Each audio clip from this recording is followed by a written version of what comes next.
bedah semua regulasi yang ada, nah ada kewenangan daripada Mendagri untuk membatalkan kebijakan yang telah dilakukan oleh Pak Gubernur yang baru-baru ini. Yang punya kewenangan untuk melakukan pembatalan adalah lembaga peradilan. Mendagri bukan lembaga peradilan. Oleh karena itu tidak ada otoriti daripada Mendagri untuk melakukan pembatalan. Kalau kita mengacu kepada Pak Undang-Undang Nomor 10 Tahun 2016 ya, Pasal 71 ayat 5 itu disebutkan apabila gubernur misalnya melakukan pelanggaran sebagaimana dimaksud dalam pasal 71 ayat 2 dan 3, maka gubernur dibatalkan sebagai pasangan calon. Jadi tidak ada implikasi terhadap kebijakan gubernur terhadap tadi.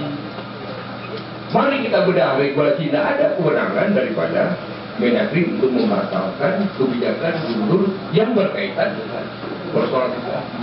Yang punya kewenangan itu adalah lembaga peradilan. Peradilan mana? Peradilan tata usaha negara. Yang melanjutkan siapa? Barang siapa yang dirasa dirugikan.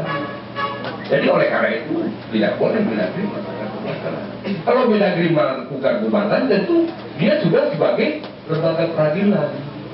Oleh karena itu ya kita harus mengacu kepada Konstitusi Negara Republik Indonesia menyebutkan bahwa Indonesia adalah negara hukum, Rechtsstaat, bukan negara kekuasaan, maksa. Jadi kita harus berpegang kepada aturan hukum. Saya pikir demikian Pak.